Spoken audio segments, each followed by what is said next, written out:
quando iniciar a gravação, eu vou falar de novo aqui, só para a gente registrar essa parte. Deixa eu ficar mais assim. Pronto. Então, bem-vindos ao nosso curso. Hoje é a nossa última turma desse projeto, né, que em parceria com o DCCI, do Ministério da Saúde, e a Unesco. Então, desde já eu agradeço essa parceria, dizer que foi muito proveitosa para todos nós, a gente tirou muitas lições daqui, e tenho certeza que no futuro a gente vai poder expandir isso ainda mais. Esse curso de coinfecção, hoje a gente vai falar um pouquinho sobre a coinfecção com HTLV e outras ISTs e também outras doenças infecciosas que podem acometer os indivíduos com HTLV, são de importância. Então, na outra turma que a gente teve, a gente percebeu a necessidade de falar sobre outras questões, então a gente trouxe hoje aqui para vocês. Então, esse curso vai ficar mais completinho hoje. E eu queria desde já agradecer ao professor Jorge Kassab pela parceria, por estar aqui com a gente, né, para falar de um assunto tão importante, por fazer parte desse projeto com a gente, e, enfim, e desde já nos colocamos à disposição. Esse vídeo vai ficar, então, no YouTube, e eu vou encerrar ele na parte das perguntas, dos questionamentos. Então, quem assistir pelo YouTube e quiser deixar os questionamentos no chat, a gente depois responde posteriormente, e é isso. Então, vou passar a palavra, então, para o professor Jorge, e quero agradecer a todos mais uma vez. Obrigada pela parceria.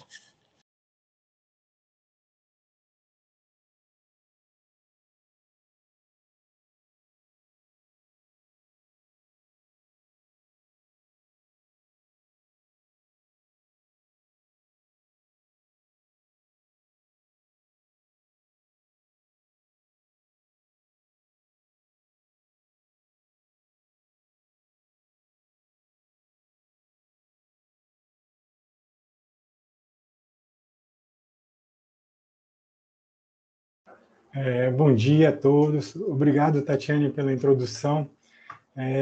Esse curso tem sido muito valioso para mim, porque a gente acaba discutindo aspectos que normalmente, né, durante o atendimento clínico de vocês, às vezes passa batido por muitas especialidades.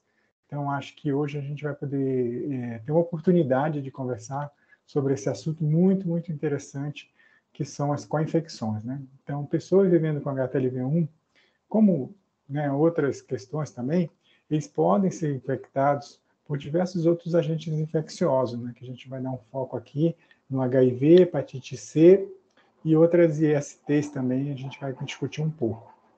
Então, durante a minha formação, minha dissertação de mestrado, na década de 90, foi só estudar com a infecção, tá? Pelo HIV e pelo HTLV1.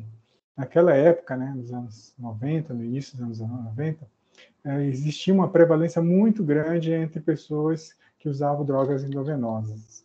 Então, a co-infecção era muito relacionada a essa questão. Então, 30% das pessoas que viviam com HTLV e eram usuários de droga tinham essa co-infecção. E muitos estudos, né, estavam tentando relacionar, visto que a terapia antirretroviral iniciou basicamente em 96, 97, se essa co-infecção poderia ter algum impacto na sobrevida e na qualidade de vida dessas pessoas, que nós sabíamos, né, que ela diminui a sobrevida, né, dessas pessoas naquela época.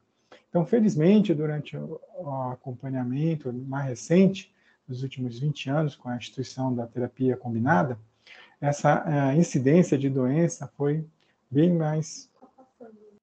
Ah, não.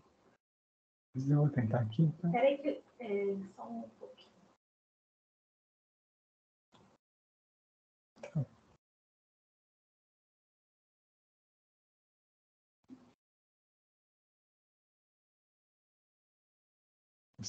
Eu consigo passar por aqui.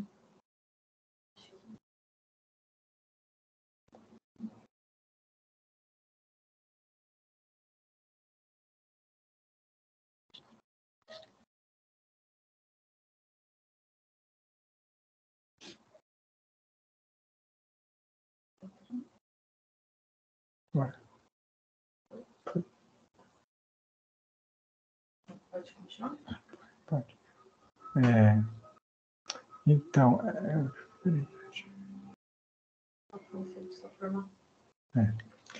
Então, durante aquele período, né, pré-HART, nós tivemos uma incidência muito grande de co-infecções e era muito relacionada com o uso de drogas endovenosas, né? Era uma epidemia disso em São Paulo e acabou dificultando assim, o atendimento dessas pessoas. Mais recente, né, depois na era HART, em 97 em diante, o Brasil foi um dos pioneiros, né, de instituir a terapia antirretroviral, baseado em alguns critérios, né, que ao longo das décadas foram modificando, e hoje nós sabemos que a necessidade de ser HIV positivo, independente de qual infecção ou não, ou outras comorbidades, é necessário iniciar a terapia com os antirretrovirais. Então, essa minha conversa com vocês hoje, ela vai relacionar, né, as pessoas vivendo com HTLV-1 e esses patógenos outros que podem acometer, né, pessoas que vivem com HTLV-1. Então, nós sabemos já que essas infecções oportunistas, elas têm sido, né, estudadas extensamente nas últimas décadas, né, principalmente pessoas que vão doar sangue e se descobrem, né, que tem sífilis, que tem HIV, HTLV, uma proporção que varia bastante de lugar para lugar. Então, a gente tem que olhar isso, né? E como eu falei nas aulas passadas, a instituição da testagem, né, em banco de sangue, a partir de 93, permitiu que a gente identificasse tanto a hepatite C durante essa doação de sangue, prevenindo, né, quanto também o HTLV-1. Então, isso acaba ajudando na prevenção e evitando que essas bolsas fossem utilizadas na prática clínica, pessoas que precisavam de transfusão. Então, os modos de transmissão que a gente acaba tendo que estudar, basicamente a transmissão sexual, né, ou homossexual ou heterossexual, também, né, no caso de HTLV ou HIV, transmissão por gestação, né, parto, e, como já vimos nas aulas anteriores, a amamentação como um fator muito importante. Além disso, né, outras ISTs concomitantes no trato genital, principalmente, podem permitir uma maior incidência de doenças, né, com infecções, por exemplo. Então, pessoas com HIV, convivem com HIV, quando tem essas lesões, podem, como úlceras genitais por herpes, corrimento uretral, vaginal e as doenças pélvicas inflamatórias, permitem que esses patógenos cometam pessoas ou tanto com HTLV ou quanto HIV.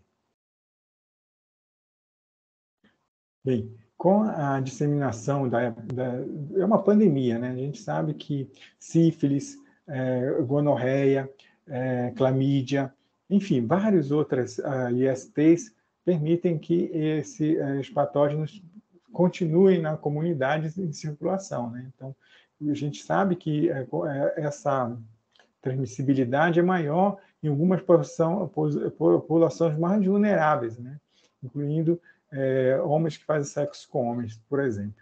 Então, a gente sabe que a eficácia da transmissão ela tem fatores biológicos intrínsecos, né, para cada infecção, ou seja, não existe mecanismo específico de cada uma dessas que eu já citei, mas pode ser que isso acabem levando um maior risco para essas pessoas, principalmente pessoas que fazem sexo sem proteção.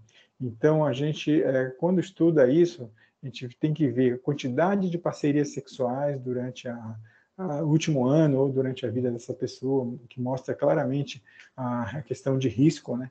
Pessoas que usam terapia PrEP, né, que a gente chama, que previne a infecção pelo HIV, que não previne infecção por outras ISTs, como o próprio HTLV e sífilis. Então, isso tem sido extensamente discutido, né, a instituição de PrEP como sendo uma possibilidade de aumentar a incidência de outras ISTs. Além disso, né, a gente sabe que essas infecções, elas abrangem questões outras que não só por questão biomédica em si, mas também socioeconômicas, culturais, qualidade de rede de saúde próximos à comunidade que está sendo afetada, e esse próprio acesso a esses serviços. Então, tudo isso pode contribuir para uma disseminação e manutenção dessa pandemia de ST em nosso país. Então, quando a gente olha, né, basicamente, com a infecção com HIV, que é uma das mais prevalentes no nosso meio, o trabalho da professora Caterina de Araújo, no Adolfo Lutz, ela tem estudado extensamente essas co-infecções com diversos patógenos, e ela identificou mais ou menos 4 a 5% das pessoas hoje vivendo com HIV têm também HTLV, e 80, 90% dessas co-infecções é pelo HTLV1, que é, como a gente já sabe, né, a gente já estudou bastante, é o retrovírus que pode causar mais problema de saúde nessas pessoas. Então, a co-infecção sempre é uma questão do HIV com HTLV que deve ser estudada e avaliada durante o segmento clínico. Como eu falei para vocês, de cada 100 pessoas que têm um HIV, 4 pessoas podem ter o HTLV1. E isso, né, pode acarretar nessas pessoas co-infectadas uma maior proporção de doenças relacionadas também ao HTLV1, como, por exemplo, uma doença neurológica que a gente já estudou. Bem, no caso, durante a co-infecção desses dois retrovírus, existe um percentual de pacientes que agora diminuindo bastante, de que eles possam ter uma contagem de CD4, né, que durante o segmento é feito pelo menos uma vez por ano, aumentada. E muitas vezes esse pode prejudicar a conduta médica em alguns momentos. Felizmente, nos últimos anos, qualquer CD4, qualquer carga viral de paciente com HIV, ele deve ser iniciado o tratamento. Então, isso também pode ter uma dificuldade de tratamento, mas na nossa prática, né, a gente tem lidado bem com essa questão. Tá? Então, geralmente, a seleção da terapia antirretroviral, ela é independente dessa co-infecção, né? A gente sabe disso. E nos casos, por exemplo, de ATL, que é a leucemia, CLST, que a gente já estudou um pouquinho, ela também é utilizada, o antirretroviral, que antigamente era bastante popular e hoje não se usa mais na prática clínica, que é o AZT, a azidovudina, né? Então, junto com o interferon alfa, esse é o tratamento preconizado para esse tipo de doença, né? Então, a co-infecção, ela é rara com esse tipo de diagnóstico, mas é possível de acontecer. A co-infecção, ela é bastante estudada, né, em muitos países, né, que a gente vai ver agora. Aqui tem uma prevalência de HIV que é global em torno de 0,5%, ou seja, 0,5% a quase 1% de muitas populações vulneráveis tem a infecção pelo HTLV1. Então, pelo HIV, desculpa. Então, nesse caso, a alta prevalência do HIV permite que, em países endêmicos, isso também tenha uma sobreposição das duas infecções, né? Então, por exemplo, na África, né, vocês podem perceber.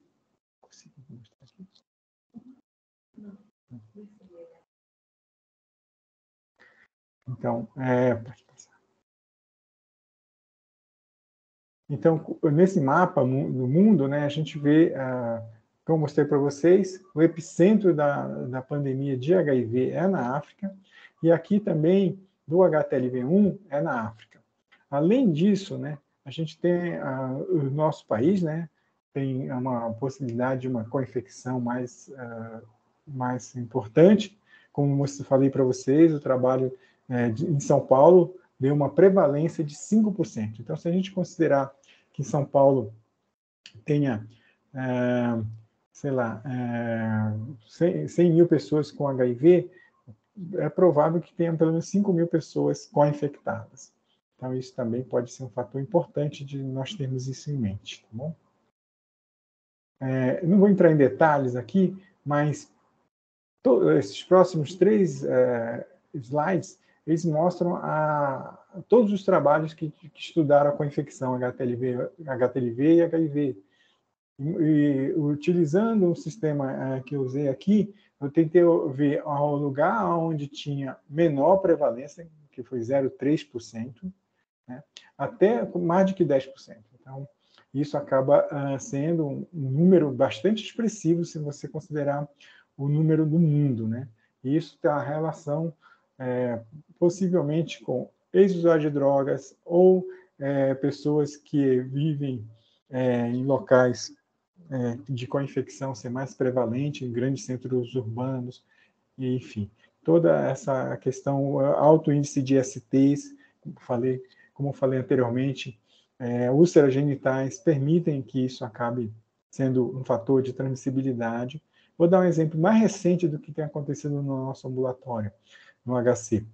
Nós temos um segmento de aproximadamente 500 pacientes e nós já identificamos 4 pacientes com monkeypox, né? Quer dizer, a varíola dos macacos, popularmente conhecida. E, felizmente, esses casos tiveram até o momento uma boa evolução, apesar de serem co-infectados. Então, mostra que a importância de você identificar as co-infecções durante o segmento, né?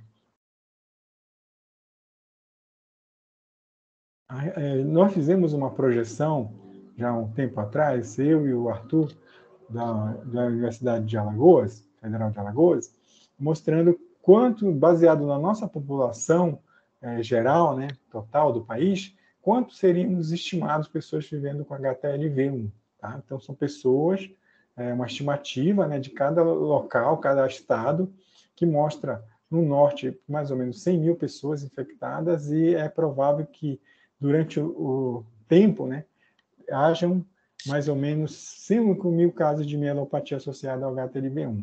O outro local que provavelmente é o campeão, né, em números absolutos, é o Nordeste. Então, a gente tem uma quantidade de pessoas no Nordeste infectadas, então a população estimada no Nordeste é em torno de 400 mil pessoas, ou seja, metade dos brasileiros que têm o HTLV1, supostamente, né, vivem no Nordeste.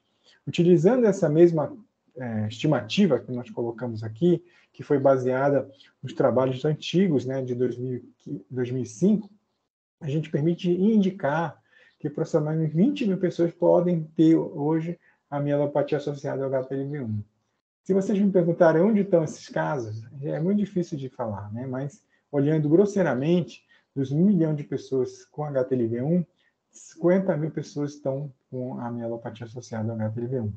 E os dados de co-infecção são pontuais, assim, não existe um estudo nacional para justamente acrescentar mais uma coluna nessa tabela, indicando quantas dessas pessoas também têm um HIV ou hepatite C.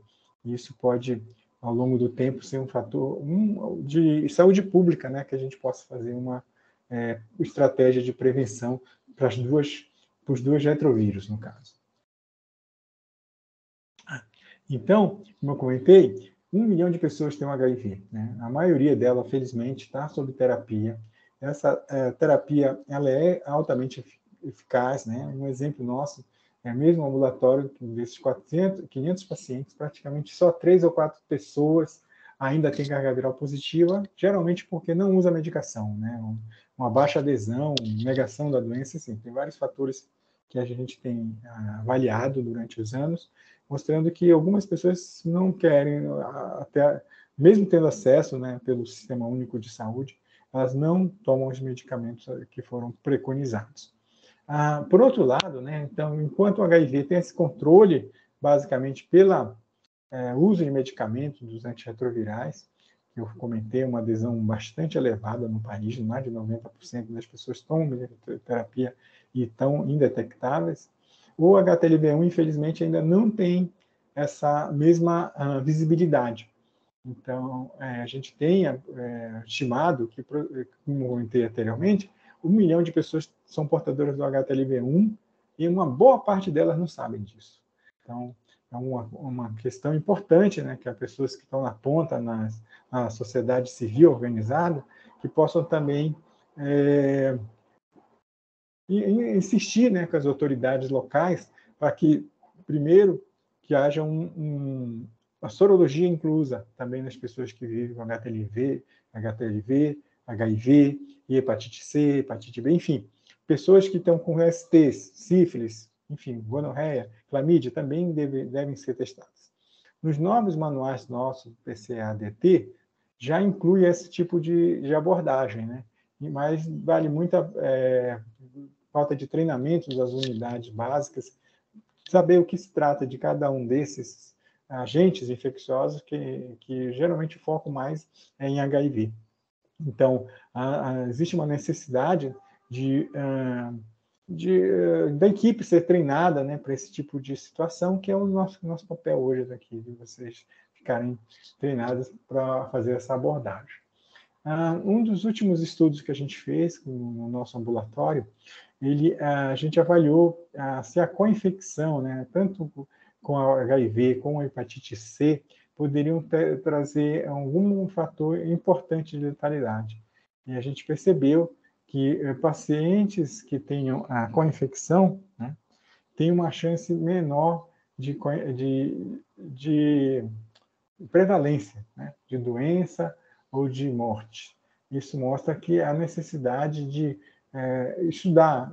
E nesse trabalho, especificamente, a gente estudou a tripla infecção. Tá? Então, hepatite C, HIV e HTLV1, mostrando de maior risco. Talvez isso reflita no passado, quando não existia tratamento da hepatite C adequado.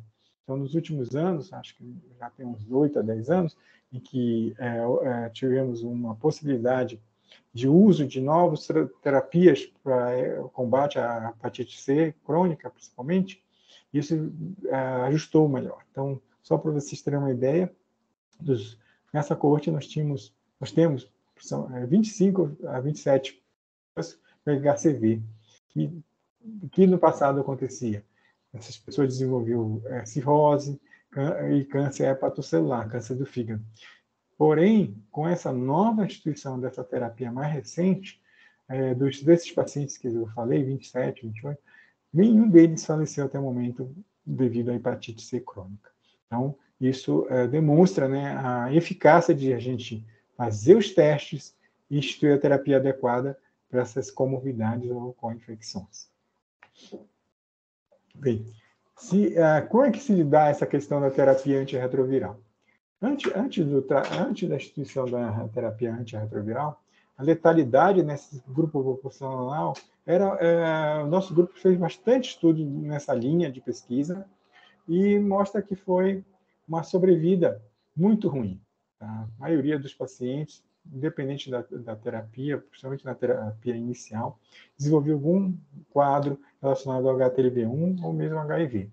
Então, nesse trabalho da Bahia, do professor Carlos Brits, né, então, no passado, como eu comentei, tinha essa questão e, muitas vezes, o CD4 estava normal. E, nesse sentido, foi melhorado que os co-infectados, né, nesse trabalho da Bahia, mostra que eles podem também ter uma sobrevida igual ou melhor até dos pacientes monoinfectados pelo HIV. Então, a gente agora vai discutir um pouco da hepatite C. Nós temos, né, uma prevalência que varia bastante. No nosso caso, a hepatite C ela foi encontrada em mais ou menos 5% do nosso paciente, dos 400 pacientes que nós temos. Né? E eles foram, mais recentes, nos últimos anos, tratados e ficaram indetectáveis e curaram a hepatite C também. Então, o índice de cura nos vários trabalhos de co-infectados é em torno de 90% a quase 100% das pessoas que tratam. Mas isso, de repente, pode ser também com envolvimento de outros cofatores. Então, os agentes de saúde têm que estar atentos a isso. Então, inibir outros fatores de riscos, por exemplo, o alcoolismo, tabagismo, a obesidade. Então, tem diversos fatores que estão intrínsecos à população geral e que acometem também as pessoas que vivem com HIV, que podem ser preveníveis e, com isso, diminuir a evolução para essas doenças, no caso que a gente está falando das doenças hepáticas. Então, essa possibilidade que eu comentei, como os pacientes com HIV estão acostumados a fazer exames, sabem dos seus diagnósticos, então isso parece melhorar essa sobrevida ao longo do tempo. E que quando acontece o dano hepático, geralmente é quando o paciente tem uma tripla infecção, né, como eu comentei anteriormente, e se você fazer o tratamento adequado para essas co-infecções, né, a HTLV não tem tratamento adequado ainda, elas podem ser um fator menos grave do que supostamente a gente pensa. Aqui o trabalho da Tatiane Assoni, né, em que ela demonstra, né, que apesar da co-infecção com a hepatite C, a gente tem uma probabilidade maior quando é hepatite C, probabilidade maior de carga viral do HTLV1, né? Isso demonstra que há uma interação, infelizmente, positiva entre dois vírus, mas mudou nos últimos anos devido à instituição da terapia antirretroviral.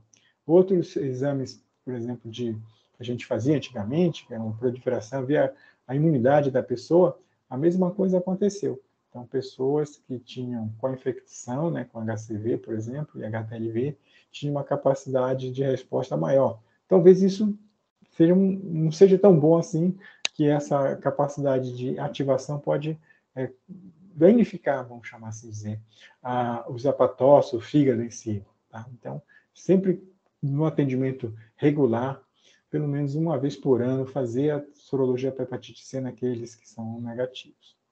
E a gente, utilizando essa metodologia, né, em resumo, a gente pode identificar que pacientes com HCV sempre tem, e HTLV1, uma possibilidade maior, tanto de carga viral, quanto de outros marcadores imunológicos. Nesse caso aqui, a gente está falando da hepatite C.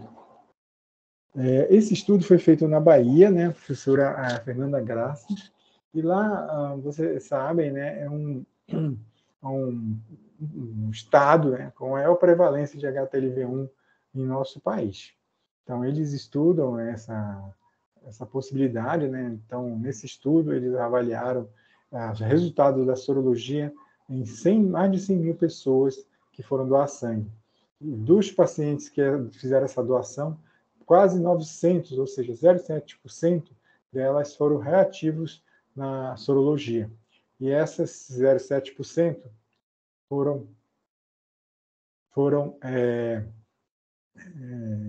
submetidos, né, ao Western blot, né, como teste mais específico para identificar tanto o HTLV1 quanto o HTLV2. E além disso, né, nesse estudo, elas avaliaram a co-infecção do HTLV com a hepatite C. E vocês podem perceber aqui, dos casos que tinham reatividade com HTLV1, tiveram mais ou menos 13% tinham co-infecção com hepatite C. Então, nesse caso específico, né, que são doadores de sangue, teoricamente passaram por uma triagem de entrevista, né, para evitar outros fatores que a pessoa possa ter, mostra que a co-infecção HCV e HTLV na Bahia ela é bastante importante em pessoas que foram doar sangue. Então, 13% é um número bastante elevado. Nesse caso aqui, a professora Fernanda estudou os municípios que tinham mais probabilidade de terem infecção, né? Então, a gente percebe, né, que existe um risco maior, né, de 8 vezes em um município chamado Terra Nova, e outros vão decrescendo. Então, no geral, né, na Bahia, dessa população toda que foi avaliada, no caso de banco de sangue, 3% delas tinham realmente com a infecção, com hepatite C, que é um número bastante elevado. Olhando esse mapa, né, por que eu cito esse trabalho da Fernanda? Porque ele é muito detalhado em relação a quais são os municípios, as cidades que possam ter mais a co-infecção com hepatite C, e isso dá margem a programas de prevenção ao longo do tempo. Então, Aqui, né, no sul da Bahia, aqui mesmo em São Paulo, a gente recebe pacientes de Porto Seguro, de Ilhéus.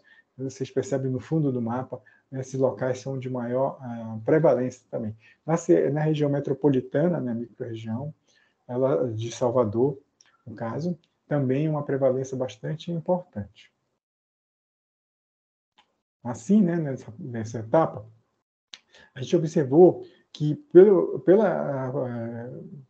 pela possibilidade de maior risco de morte, principalmente nos pacientes com HCV, é importante isso também a gente avaliar precocemente, né, as crianças, para evitar essa co-infecção, ou mesmo na co-infecção você fazer o tratamento, né. E é importante o tratamento do HIV, que melhora a sobrevida, né, e parece ser igual aos pacientes mal infectados, provavelmente devido aos inibidores de integrase, que são mais usados hoje em dia, né? Então, esse tratamento, ele permite carga viral indetectável, né? E isso vai levar a menor incidência, né? Novos casos da doença nesses pacientes. Enfim, além disso, né? Eu conversei um pouquinho sobre HIV e hepatite C, também outras co-infecções que não são de origem viral, como, por exemplo, a estrongiloide, tá? Esse é um impacto, né, negativo nisso também, né? Nós tivemos já pacientes que com estrongias, que é a doença, né, e apresentam resistência terapêutica, ou seja, com a infecção com HTLV-1 leva a essa possibilidade, e mesmo também há uma incidência grande, né, da forma disseminada da estrongiloide. Então, regiões endêmicas, como na Bahia, por exemplo, de estrongiloide, podem ser fator de risco, né? Então, ficar de olho nessa possibilidade, né? E isso está em todos os guias de tratamento do Brasil. Então, colocando tudo que eu estou falando aqui para evitar que a co-infecção seja um fator de letalidade importante. Outra infecção, né, aqui mostra, né, o ciclo migratório, né, dos estrongiloides, né, mostrando que eles ficam no intestino e eles acabam sendo depositados na mucosa intestinal, e isso pode dar uma penetração, né, no sistema digestivo e levar até o óbito. Então, é uma infecção que tem que ser sempre olhada com cuidado. Outra co-infecção que podem acometer os pacientes que convivem com HTLV-1 é a tuberculose, né? Então, a micobactéria tuberculose, ela tem uma prevalência mais elevada em pessoas que convivem com HTLV-1, né? E só para vocês terem uma ideia, quase 100 mil casos, isso já tem caído nos últimos anos, né? São infectados pela tuberculose.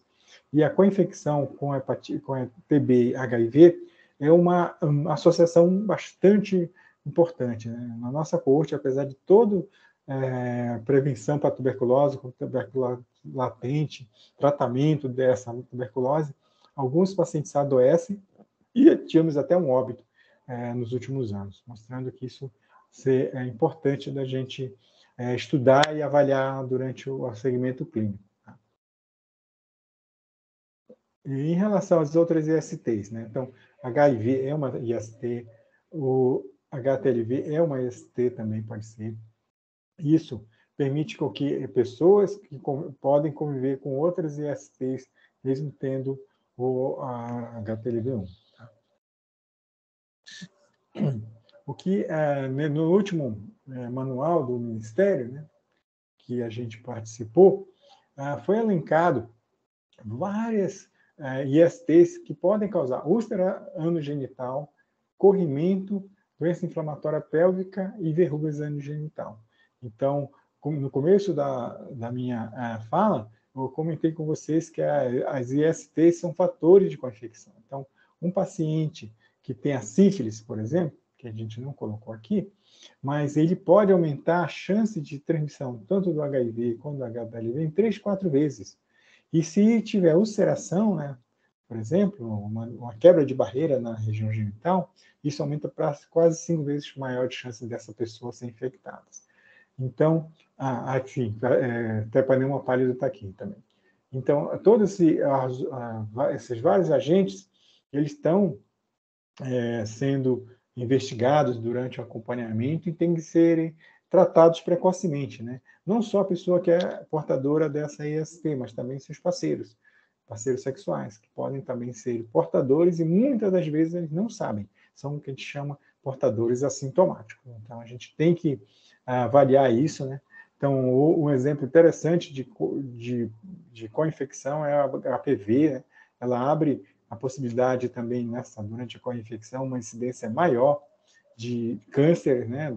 Câncer de pênis, câncer do colo uterino, que mostra o trabalho de vocês, né? Do dia a dia, perguntar se o paciente teve já algum corrimento, se o paciente tem alguma lesão na região anogenital, e isso acaba sendo um fator importante de prevenção. Então, o encaminhamento para o especialista nessa área é fundamental para que possamos diminuir a incidência de doenças. E nós sabemos, por exemplo, no caso da uretrite, se ela não for tratada, você tem um estreitamento do canal, né, que vai para a urina, que vai...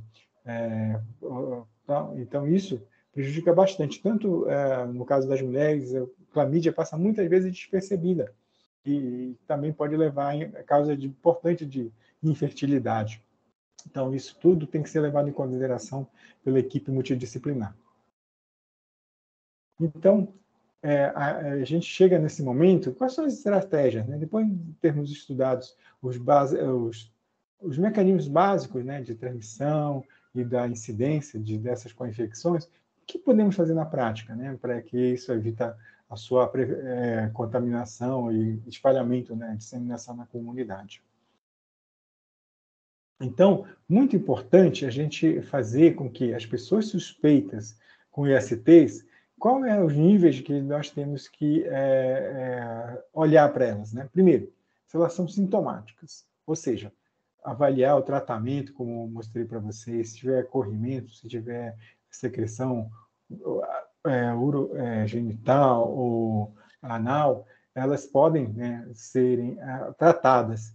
E mais, eu acho que o plano de saúde pública mais importante é o acompanhamento dos assintomáticos, porque, nesse caso, essas pessoas podem estar contribuindo com a disseminação dessas ISTs na comunidade em geral, né? Quando você tem, né, um ardor, quando faz a xixi, que é um dos principais de ISTs, né? Então, elas buscam atendimento, né? Porque incomoda bastante, principalmente à noite ou quando vai para o banheiro. E eles buscam atendimento. Isso é uma coisa boa. Mas, se você não tiver nenhum desses sintomas, muitas vezes a pessoa não busca o atendimento e pode ser um fator de disseminação, tá? Então, isso acaba sendo importante o diagnóstico adequado. Então, o tratamento adequado permite que aquela pessoa que é portadora não transmita para outras, né, que são companheiras, né?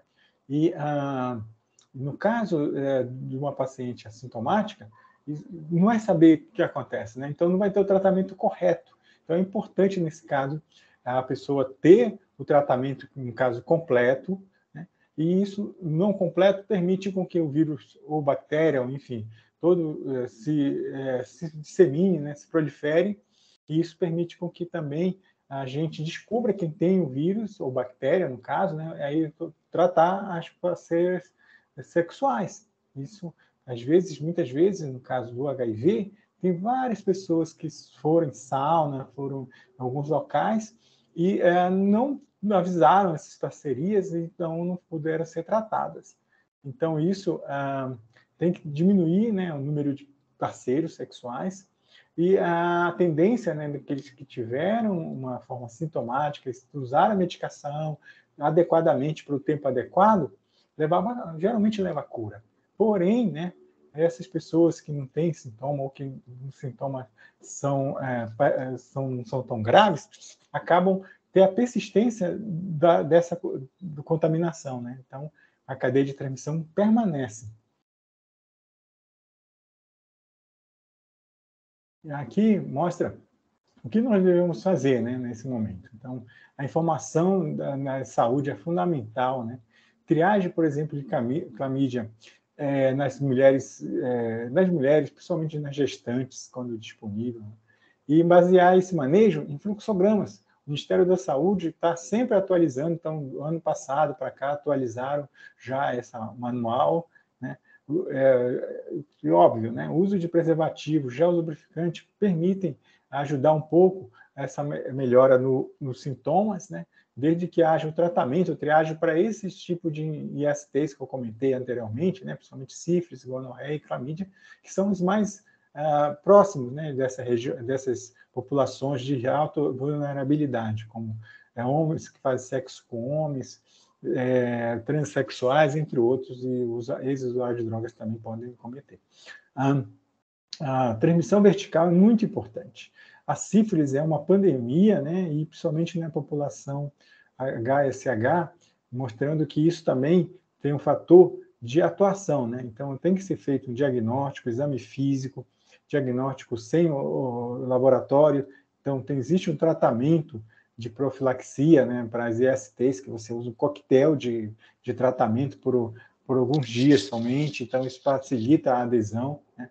E profilaxia pós-exposição também, né, principalmente em relação à violência sexual, e vacinação, né? A gente sabe que a hepatite B também ela tem uma possibilidade de transmissão sexual, e o HPV é fundamental isso. Então, a vacinação, principalmente em jovens, né, 8 anos a 12, antes de início precoce da iniciação sexual, devem ser vacinados. E a redução de danos, né? No caso, pessoas que utilizam substâncias ilícitas, principalmente injetáveis, têm que serem abordadas, né? E, nesse caso, além da prevenção combinada, né, nós temos também essas pessoas que estão com essas ISTs, né? Elas têm que ter um atendimento com ênfase no adesão, né? Então, sabemos que a adesão é fundamental o clareamento dessas infecções, tanto bacterianas como virais. E finalmente, né, comunicação, diagnóstico precoce, tratamento dos parceiros é fundamental para evitar o ciclo naquela comunidade. Então, já tem, né, a portaria vigente de que há necessidade de notificação das ISTs, né? Com isso, diminui os agravos que possam estar decorrentes das co-infecções. Acho que é isso, tá? Obrigado pela atenção e estamos postos, né, para responder e para ouvir os comentários de vocês. Obrigado mais uma vez pelo convite e pelo Ministério da Saúde e pela ONG HTLV Vida. Obrigada, então, Jorge, pela sua colocação aqui. Agora eu vou parar a gravação para a gente começar a sessão de perguntas. Então, só um minutinho, deixa eu encerrar aqui a gravação. Então, esse vídeo vai ficar disponível lá no YouTube e vocês vão poder revê-lo outras vezes.